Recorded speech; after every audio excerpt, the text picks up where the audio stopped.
Carioca, casada, mãe de 3 filhos, professora, educadora, militar e tem um grande amor pela profissão e pelas pessoas e pela cidade do Rio de Janeiro, né? Andréa Firmo, bem-vinda ao nosso programa.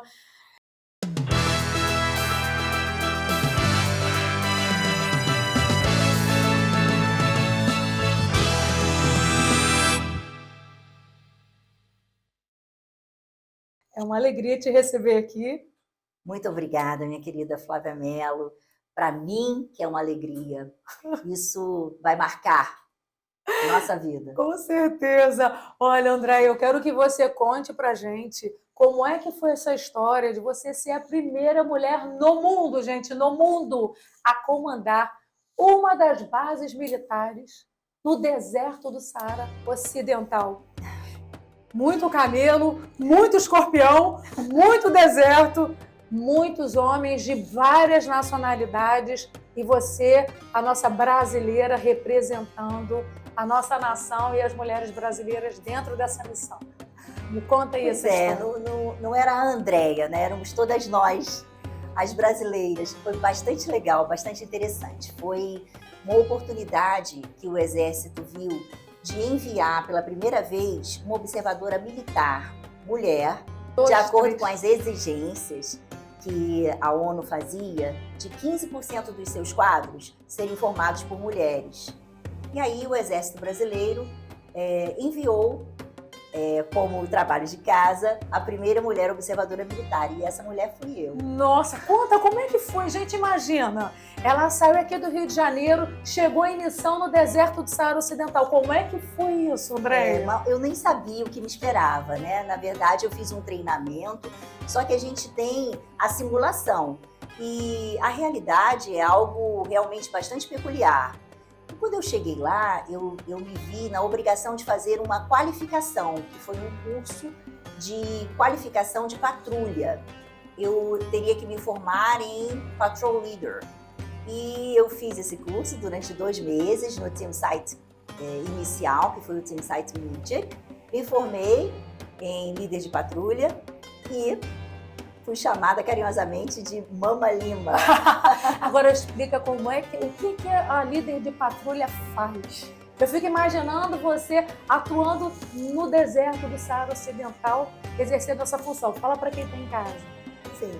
Então, como nós fomos designados para ir para o deserto, para mediar um conflito armado que estava sob a égide da ONU para um acordo de paz, nós precisávamos nos posicionar de uma maneira bastante qualificada, liderando patrulhas de monitoramento do acordo de paz do conflito armado.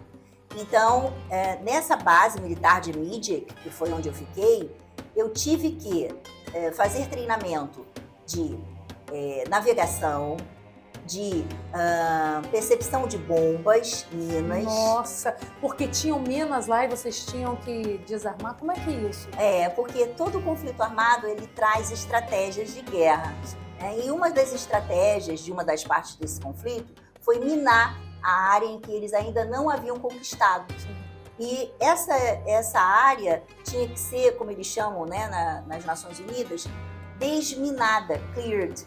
Ou seja, você numa patrulha dessa, se não tivesse esse treinamento, poderia passar por uma bomba, explodir? Sim. E você morrer ou perder parte do seu corpo? Gente. Isso aconteceu por várias vezes em outros anos, né, com observadores militares que já eram treinados. Então, nós passávamos por essas minas, identificávamos essas minas, tinha todo um comportamento de medição, bastante complexo, detalhado, e deixávamos ali para a agência que era contratada da ONU para isso, que é a UNMAS, United Nations Mine Action Support, que era uma agência que tinha, através de um acordo com um pessoal específico que sabia lidar com a desminagem, tinha essa função de localizar onde nós apontamos que havia mina e fazer a explosão dessa mina. Olha isso, gente. E quantas mulheres tinham nessa missão e nessa patrulha? Bem, as mulheres estavam iniciando, né, a sua chegada na missão, porque houve um acordo de que haveria um aumento no número de mulheres que iriam para as missões de paz no mundo inteiro, para que nós pudéssemos nos igualar em todas as funções, 50%, 50%. E o Brasil resolveu investir 15% do seu segmento feminino no envio dessas missões. Fala algumas que estavam lá com você. Olha, eu era a única brasileira, né, mulher, que estava nessa parte mais vulnerável do conflito. E nós tínhamos húngaras, nós tínhamos jordanianas, nós tínhamos mexicanas, francesas de Honduras, e várias outras nacionalidades, de Gana, do Malawi. Muita gente, né? Bastante E gente. como é que foi o seu relacionamento com seus companheiros de farda? De outra força também? Existia essa união nessa missão? Sim, sim. Eu era a única mulher, então, da minha equipe, né, de brasileiros. Então, no início foi bem complicado a gente achar ali um meio termo, vamos dizer, né? Porque lá nesse país, as mulheres não eram muito bem-vindas em determinados locais, porque a cultura diz que tem que ser assim. A cultura muçulmana é uma cultura que faz com que a mulher fique mais reclusa. Então, eu não podia, por exemplo, ir tomar um café numa cafeteria na capital, em Laayoune, né? Não quando eu estava no deserto, mas quando eu estava no quartel-general, porque as mulheres não eram permitidas entrar em cafeterias. Eu lembro, né, dos companheiros de farda, né, seus, acaba sendo nosso também, eles contando que às vezes eles chegavam no estabelecimento e os homens estavam todos sentados. E quando as mulheres entravam, eles iam levantar para as mulheres sentar e os locais diziam, não, né, tipo, elas nem vão entrar, elas nem vão fazer parte desse cenário aqui. Então, eu fico imaginando, dentro dessa cultura que você estava inserida, de repente, você recebeu uma missão de comandar uma dessas bases. Eu vou te Como contar, é que foi isso? Foi bem legal. Nossa. Porque eu sou professora, né? Isso. Então, eu como professora de inglês, eu praticamente lidava no meu dia a dia com o meu trabalho de uma vida inteira. Então, eu comunicava bem. E nessa minha comunicação, eu estava sendo observada pelo Force Commander, que era um chinês. E ele prestava atenção. Importante essa observação. Um chinês, porque ele também tem uma cultura, né, onde a mulher também não aparece tanto. É verdade. Essas diferenças culturais, elas precisam ser evidenciadas para a gente entender a importância desse ato. Ele observava o meu comportamento e eu sempre ali quis fazer o meu melhor. Então, eu treinava as meninas que chegavam de outros países, né, as oficiais que chegavam de outros países, como se fossem brasileiras, ou seja, eu tinha empatia suficiente para saber que elas iam sofrer também, e eu já passava a limpo, né, todo o trabalho de casa para elas não serem surpreendidas com algo que elas não estavam esperando. E aí, esse meu estilo de interação, e essa minha facilidade com o idioma fez com que ele identificasse em mim um potencial para poder desempenhar o que eles precisavam também fazer inusitadamente pela primeira vez, comandante de uma das bases de observadores militares internacionais no deserto. E essa mulher fui eu. Gente, fomos nós do Brasil. Fomos nós. Eu me sinto representada. Agora, tá vendo, gente? Olha, ela é educadora, ela vai desarmar bombas, observadora militar, dá treinamento para as pessoas que chegam de vários países. Você sabe que por mais que as pessoas falem inglês, é difícil a comunicação deles. Você tem essa coisa da empatia, de integrar, né, as pessoas. Isso é uma característica sua, você trata com muito amor, com muito carinho. E aí, mais do que merecido, esse cargo nessa missão. Agora, eu queria só saber uma coisa. Além dos camelos, dos escorpiões, que eu sei que você encontrava, eu sei que, olha, gente, ela estava falando aqui nos bastidores que quando ela ia pegar a bota dela, chama bota, né? Boot. O boot, ela virava para saber se não tinha escorpião ali dentro. Às vezes na cama também, né?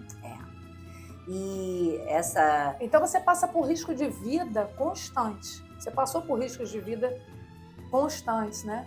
E essa questão, né, do escorpião e da cobra, porque existe uma cobra também que se camufla no deserto. No deserto. Ela é da cor da areia? Viper, da cor da areia. É venenosa? Venenosíssima.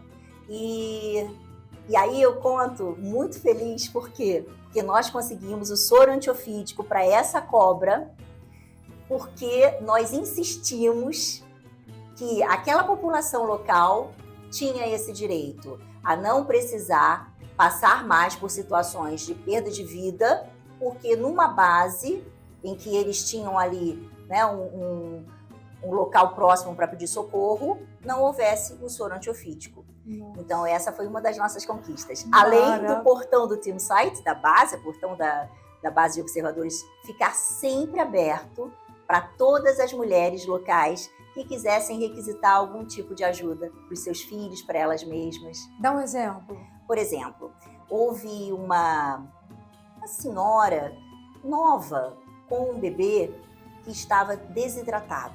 Dava para ver, ele todo branquinho, né, com a aparência mesmo de que não estava bem de saúde, e ele foi diagnosticado com desidratação grave, urgente, porque ela teve coragem de entrar na base com seu bebê no colo, porque ela sabia que lá ela iria encontrar uma mulher comandando aquela base.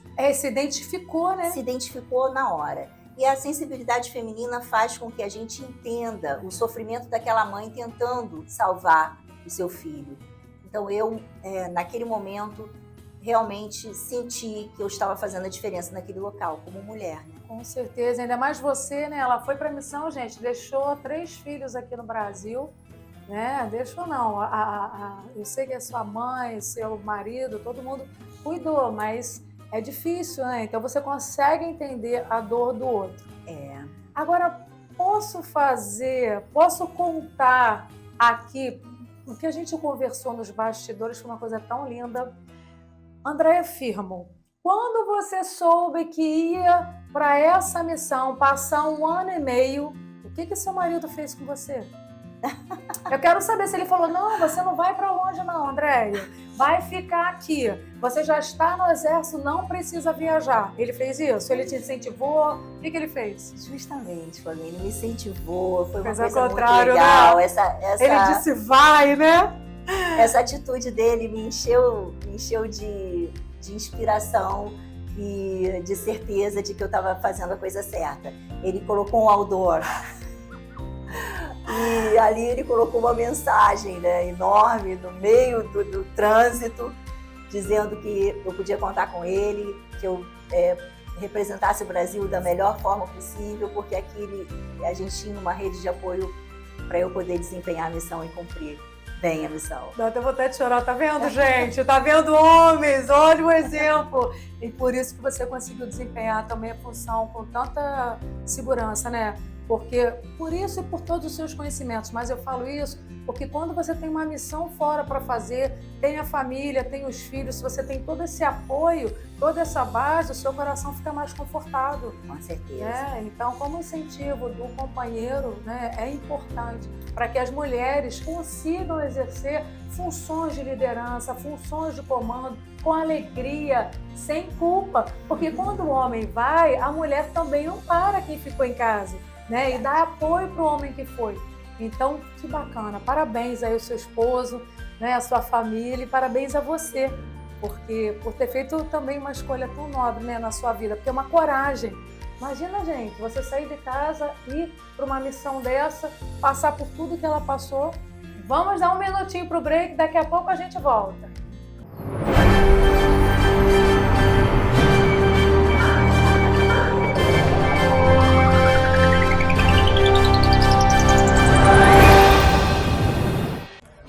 Olá, Flávia. Estou aqui na entrada da exposição das empresas que participam do Space Symposium. E deixe-me explicar um pouco para aqueles que nos acompanham o que se discute num evento como esse, onde governo, empresas, organizações de todo mundo vem aqui compartilhar informações, novidades, discutir possibilidades. É que quando a gente usa alguma coisa, digamos assim, que já está no nosso dia a dia, usa um sistema de localização, um GPS, para fazer alguma coisa, a gente não imagina o quanto que essas informações não viajam. E tem sempre um satélite lá em cima, ou alguns satélites, no caso do GPS, nos ajudando a prestar algum tipo de serviço. E como é que esses satélites lá em cima se organizam? Onde eles ficam? Como é que eles se movimentam? Como é que faz para não bater um no outro? Para as frequências não interferirem? Então, essas são umas das temáticas que se discutem aqui. Quem já viu algum filme bem antigo, lá no início do século passado, já deve ter visto assim, nas cidades aquela confusão de pessoas, cavalos, charretes, carruagens, os primeiros carros a motor, uma bagunça generalizada. Depois, tudo isso teve que ser organizado e hoje a gente tem regras de tráfego rodoviário, tráfego urbano. A mesma coisa aconteceu com o setor aeronáutico também. E com o espaço, algumas coisas já estão bem definidas, mas outras ainda é aquela história assim como se fosse uma terra de ninguém. Nenhum serviço é mais importante que seu sorriso, sua autoestima. É por isso que a doutora Érica Moraes presta meticulosa atenção a cada detalhe de seu trabalho. Ela usa as últimas novidades em tratamentos estéticos, que vão desde o anti-envelhecimento, o resurfacing e o tratamento de melasma, até lifting sem cirurgia e botox. Não fique apenas com uma ótima aparência externa, deixe-nos ajudá-la a se sentir bem por dentro com mais energia, melhor sono, menos estresse e pele mais clara. Agende uma consulta hoje mesmo ou visite nosso Instagram.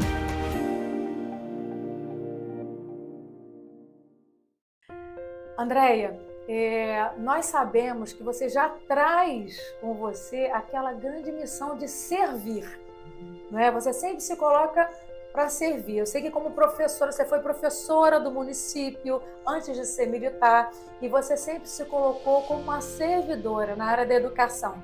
Depois você foi para o exército servir. E eu sei que nessa missão do Saara, você também atuou ajudando muito ao povo sarauí. Conta como é que foi essa experiência. Então, isso para mim foi uma bênção de Deus, né? Porque eu fui para a parte do conflito mais vulnerável. Porque eu vou explicar só um pouquinho para a gente poder, até quem está escutando, poder entender um pouquinho, né? Um conflito armado, ele sempre tem um interesse. Então, as duas partes têm as suas razões de estarem naquele conflito. No Saara Ocidental, a questão do conflito acontece porque houve uma descolonização feita pela Espanha de uma maneira meio, vamos dizer, genérica. E não deu tempo do povo do Saara Ocidental se organizar democraticamente. Sim. Ou seja, ter realmente ali a cara de um país com seu exército, com as suas indústrias, enfim. Os conflitos são gerados porque há uma maneira de se pensar diferente de um povo para outro. Sim. A MINURSO entrou fazendo essa possibilidade de uma autodeterminação daquele povo através de um referendo. Então, em 91, a ONU fez com que a MINURSO entrasse entre Marrocos e Saara Ocidental, propondo uma mesa de negociações para acontecer a paz. Só que, porque isso não acontecia num tempo em que se havia proposto, né? Por exemplo, a MINURSO entrou em 91, até 92, esse referendo deveria ter acontecido. Só que esse referendo não aconteceu. Eu fui para lá em 2018 e esse referendo ainda não tinha acontecido. O cessar-fogo aconteceu, a primeira fase do conflito. A identificação dos votantes e o referendo em si ainda não. Onde ficariam as pessoas que estavam no meio daquele conflito? Pois é. Elas teriam que ir para algum local. Sim. E elas foram se refugiar na Argélia, em Tindouf. Só que essas bases de observadores militares do Acordo de Paz tinham que ter pessoas locais para poderem se desenvolver e existir. Sim. E esses trabalhadores locais eram saharauis. Então, nós vimos neles a necessidade de educação para lidar com as minas, para As lidar... minas que você fala...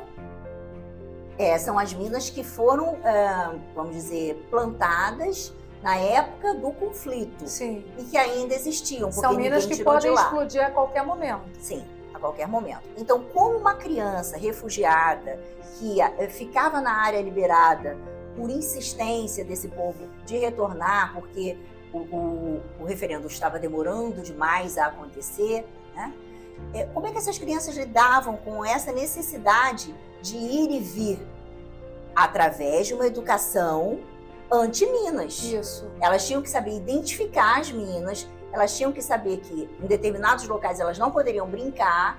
Então ali a gente também tinha essa função social desse tipo de orientação. E fora isso, de uma conversa, de uma tentativa de amenizar a indignação daquele povo de estar num cessar-fogo interminável, porque eles já tinham passado por uma guerra. Então, a nossa importância ali como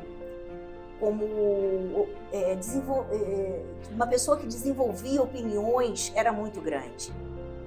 Meu Deus, eu fico imaginando.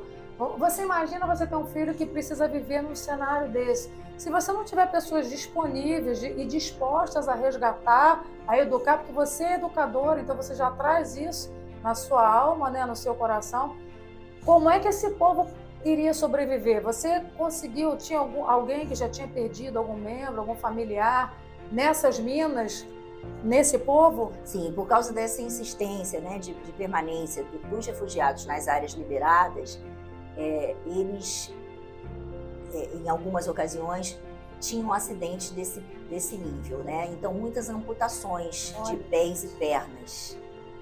E crianças que ficavam órfãos, porque os pais também perdiam a vida.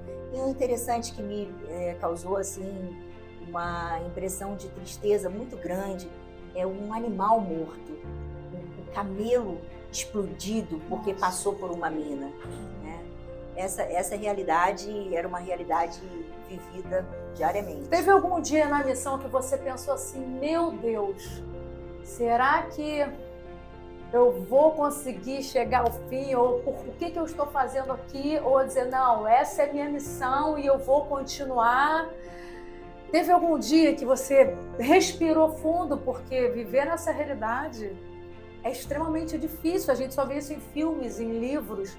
E agora contados, né, por você. Você falou uma coisa muito séria. A gente via isso em filmes, né? E era a gente que estava lá. Nesse filme do imaginário, né? Desse inconsciente coletivo que as pessoas pensam que só acontece em filme, mas que estava sendo real pra gente. A gente estava num conflito armado. Era cessar-fogo, mas a gente estava num conflito armado. Teve um dia que eu me peguei sabendo exatamente por que de eu estar nessa situação. Quando eu encontrei duas meninas pedindo água no meio da trilha, que nós fazíamos trilhas de 300 quilômetros, 500 quilômetros, para observar, monitorar o cessar-fogo e monitorar também as violações do acordo de paz entre ambas as partes. Sim. E esse é o papel do observador militar. Sim. E reportar, né? A gente observa, monitora e reporta ao quartel-general se há ou não violações. Tudo em benefício dessa população que a gente quer preservar. E numa dessas trilhas de observação diárias, nós encontramos duas meninas que faziam parte dessa população, que é uma população nômade, berbere, que vivia ali, vamos dizer, de tenda em tenda, tentando encontrar um local mais seguro para poder permanecer, porque eles eram cidadãos dali, saharauis, né? Sim. Pastores de camelo. E numa dessas caminhadas, eu encontro duas meninas fazendo pedido de água no meio da trilha. E ali eu parei, era um comboio de 3 viaturas. Eu parei as viaturas com observadores internacionais do mundo inteiro e eles não sabiam o que a brasileira vai fazer, mas eles tinham que fazer porque eu era comandante da base, então... Sim, senhora! E ali eu estava falando na minha empatia de brasileira. Eu vou parar e vou parar. E eu parei. Quando eu parei, as meninas pegavam em mim e falavam assim, porque elas falavam um pouquinho de espanhol, porque como era uma colônia de Espanha, o árabe era misturado com o espanhol. E isso fez com que a gente conseguisse estabelecer uma conversa, uma comunicação. Isso. E ali elas olharam para a bandeira do Brasil. Quando elas viram a bandeira do Brasil, elas abriram um sorriso. Porque sabiam que ia ser acarinhadas. E Não quando é? elas viram que era uma mulher, aí elas assim quebraram todo o protocolo, vamos dizer, deles, né? Aham. E me abraçaram. Sabia. E você abraçou, que se eu te conheço. E aí a gente, Você abraçou. todos os observadores deram tudo, água, iogurte, gente. né? Porque a missão, ela, num primeiro momento, ela não tinha esse cunho, né, de ajuda humanitária para Sim. quem nós encontrássemos. Ela tinha ajuda humanitária, mas no campo de refugiados. Sim. Mas não naquelas pessoas que ficavam insistindo em estar numa área que não era liberada, que podiam explodir a qualquer momento. Então isso foi muito marcante para mim. E vocês acham que parou por aí? Não, ela veio para o Brasil e falou, agora a André Filmo vai descansar, né? Ela fez a missão dela, não. Aí ela foi para uma outra missão, porque ela tem essa coisa de servir dentro do espírito dela. Professora, né? Educadora, militar, junta tudo. Foi para a Operação Acolhida. Conta para quem está em casa o que é a Operação Acolhida e qual o trabalho que você fez lá, Andréia. Gente, olha, quando a gente retorna do exterior, né? E que vem para o nosso país e que a gente chega em casa e sente aquele aconchego, né? Estou de volta para o meu aconchego. E a gente vê que o nosso povo tem um diferencial inacreditável, que é essa coisa de se colocar no lugar do outro, né? E sentir a dor do outro. Então eu vim com aquela experiência de refúgio lá de Tindouf, dos refugiados saharauis, e o meu país que nunca tinha tido essa demanda, essa solicitação de refúgio, estava tendo pela primeira vez. Então, é como se eu tivesse a obrigação de agora, pelo meu país, levar tudo que eu havia vivido e que tinha dado certo dessa resposta ao refúgio para a área norte do Brasil, que estava sendo, vamos dizer, o polo da migração desses venezuelanos que desesperadamente estavam entrando no Brasil pedindo ajuda porque o país deles tinha implodido e isso fez com que eles tivessem que pedir refúgio aqui no Brasil. E eu me deparei com uma das maiores operações de acolhimento a refugiados que eu já vi no mundo. Porque com o sangue brasileiro tudo fica diferente. Nós estávamos dando esse tipo de resposta com 12 ministérios mobilizados, cujo Ministério da Defesa e o Ministério da Cidadania eram os cabeças, e o Ministério da Defesa criou uma força-tarefa logística humanitária, uma FTLOG, que chamou de Operação Acolhida, porque envolveu o Exército, a Marinha e a Aeronáutica, junto com os órgãos do Ministério da Cidadania, que mobilizaram a Polícia Federal, mobilizaram vários outros órgãos e fizeram com que essa vinda do venezuelano, do refugiado venezuelano, fosse ordenada, ele tivesse o direito a um CPF. A partir do momento em que ele já era aceito no país, ele teria cuidados médicos, ele seria acolhido em um abrigo. Esse abrigo, em outros países, que seria chamado de campo de refugiados, aqui no Brasil, carinhosamente chamado de abrigo, era urbano, enquanto em outros países a gente nem sabia onde ficava o campo de refugiados, porque eles ficavam isolados para que ninguém visse aquela realidade. Aqui não, aqui eram 12 abrigos urbanos, monitorados e ajudados pelo Acnur, que foi solicitado pela nossa equipe da Operação Acolhida para que montasse as tendas, que são tendas de formato padrão, né, no mundo inteiro, para que depois que eles já estivessem acolhidos, então ordenados e acolhidos, eles passassem pelo período de interiorização, ou seja, um trabalho lindíssimo de conseguir a vaga para aquele profissional que vinha totalmente detonado, um médico, um dentista, um advogado, um professor que vinha no tapete, sem esperanças, sendo acolhido e sendo recolocado no mercado de trabalho por essas empresas que se colocavam à disposição para poder, através da interiorização para outros estados do Brasil, dar a oportunidade daquele nosso hermano virar um cidadão brasileiro, iniciando a vida aqui no Brasil.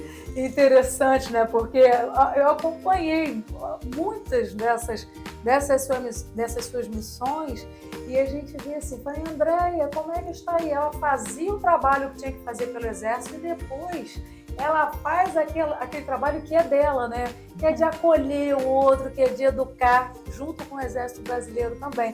E ela estava sempre cheia de gente em volta, sorrindo, parecia que ela estava no meio da família dela ali. Então, mais uma vez, você com essa sua missão e esse carinho de servir, né? De educar e de acolher. Vocês acham que parou por aí? Não, Andréia fechou a vida no Exército, né? Se aposentou. E aí? Vamos para o intervalo, daqui a pouquinho a gente volta.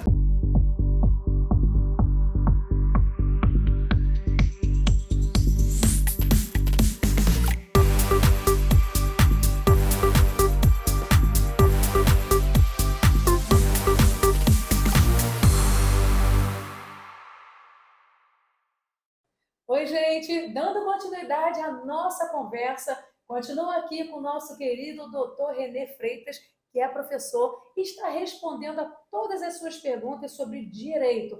E olha, René, as pessoas estão mandando as suas perguntas nas redes sociais e a pergunta que eu recebi aqui hoje foi: como é definida o valor da pensão dos filhos?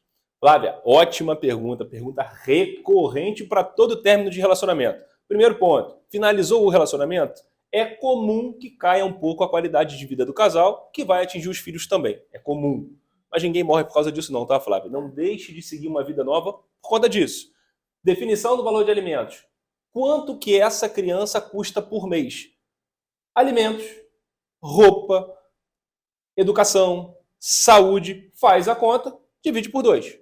Isso vai chegar ao valor de pensão. Se alguém tiver a guarda, vai equilibrar, mas o valor da pensão está intimamente ligado a quanto custa essa criança por mês. Ah, entendi. Tá vendo, gente? Olha, tem mais dúvidas? Manda aqui para a nossa rede social, que o Dr. René Freitas é advogado, é professor, vai responder com o maior carinho.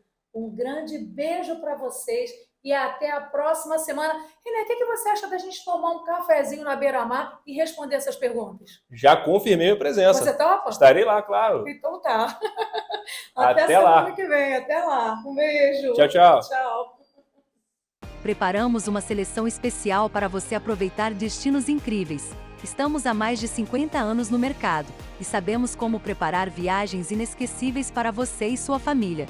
Viagens, passagens aéreas e rodoviárias, pacotes individuais e coletivos, hospedagem, traslados, passeios, cruzeiros, ingressos, experiências exclusivas, consultoria especializada e atendimento emergencial aqui e no destino. Aproveita e imagina também ver de perto a seleção levantando a taça do Hexacampeonato Mundial de Futebol após 20 anos do Penta. Seria nosso sonho, não é? E se tem sonho envolvido, a Estela Barros entra em cena, quer dizer, em campo. Bora pra Copa? Estela Barros, Santa Rosa, Niterói. Viagens e turismo sob medida para você e sua família. Gente, aqui nos bastidores é uma emoção só. Tivemos que parar, tomar uma água, ela respirar fundo, porque relembrar tudo que ela passou nessas missões não é fácil, né? A gente vê falando, acha que é simples, mas é uma superação, né, Andréia? Respirou, se emocionou. Vamos começar? Vamos. Então, com toda essa sua experiência, a gente vê você atuando na área social, resgatando, também atuou na área tática, né? Na área operacional, correto? Sim, correto. Como é que você conseguiu trazer essa experiência para a sua vida pessoal e profissional fora do Exército? Porque a gente vê você com todo esse perfil de resgate, esse seu perfil acolhedor, essa sua missão natural de servir ao próximo. Eu sei que por causa dessa característica você foi convidada a assumir um cargo numa candidatura aqui no Rio de Janeiro, onde você teve mais de quantos votos? 989 mil votos. 989 milhão, mil, né? quase 1 milhão de votos. Fala pra gente aí como é que foi essa experiência em 2020. Olha, Flavinha, eu acredito que foi uma consequência, né? Uma consequência de tudo que eu construí na minha vida com esse lema da servidão. Porque servir é a única coisa que nós estamos aqui nesse mundo para fazer. Pois é, eu sei que você teve um pai que te inspirou desde criança a servir em todos os sentidos, né? Sim, meu pai era infante e nós éramos 3 filhas mulheres. E porque minha mãe era professora e precisava trabalhar fazendo dupla jornada, e ao final dessa dupla jornada ela precisava ainda se capacitar, então ela estudava, nós precisamos ali de muita força, muita garra, através da minha avó, porque nós fomos criadas pela minha avó. Olha aí! Para poder seguir os nossos caminhos. E essa inspiração veio de meu pai, que sempre serviu ao Exército Brasileiro e queria que uma de nós, filhas, éramos 3, servisse também ao nosso país. E como nós não podíamos na época, porque as mulheres ainda não estavam podendo entrar no Exército, só em 89 que as primeiras meninas entraram no Colégio Militar, e em 91, que a primeira turma foi em 92, mas em 91 foi feito o edital, né, para a primeira turma de mulheres no Exército Brasileiro. Nós já éramos adultas, então a gente só foi encarar realmente, né, essa inspiração de papai na servidão. Olha aí. Em 96. Olha que fantástico. Eu voltei na sua raiz para a gente voltar e justificar aí essa missão, que foi uma missão política que você teve, né, como candidata a vice-prefeita do Rio de Janeiro. E aí uma experiência maravilhosa, né? Porque você recebeu quase 1 milhão de votos e a gente achou que fosse parar por aí, não parou. Qual a missão? Já está em outra missão, a gente fala dessa missão, vamos deixar a expectativa para o público. Aí é com você, Andréia.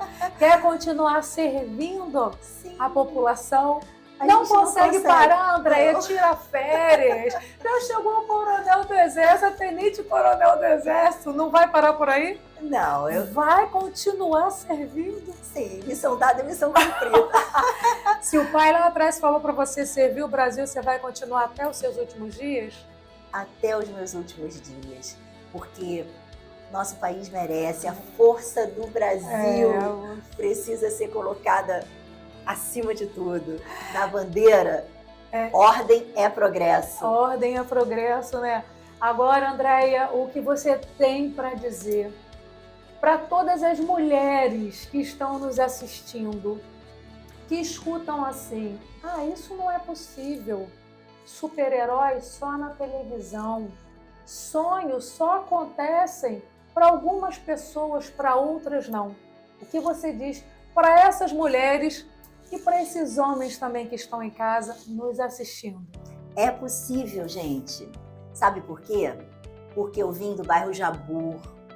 Eu estudei toda a minha vida em escolas públicas. Eu sou filha de um militar que chegou a subtenente e de uma professora que deu aula a vida inteira no município do Rio de Janeiro.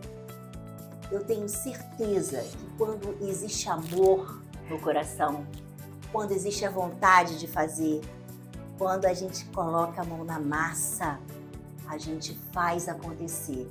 E representatividade tem que ser na confiança. E eu tenho certeza de que as pessoas que me conhecem, as pessoas que conviveram comigo, sabem que esse sonho é possível, porque a gente já fez acontecer e agora a gente está aí de coração aberto para fazer de novo. Ai, muito obrigada, Andréia. Amei essa entrevista. Você traz orgulho pra gente. Andréia Firmo também é mais uma força do Brasil. E a gente encerra o programa de hoje nesse carinho, nesse amor, nessa alegria, passando exemplos positivos para você que está em casa, para que a gente tenha orgulho da nossa nação, do nosso país e de nós mesmos, né, Andréia? Porque nós podemos tudo, é só acreditar. Um beijo e até semana que vem. Tchau!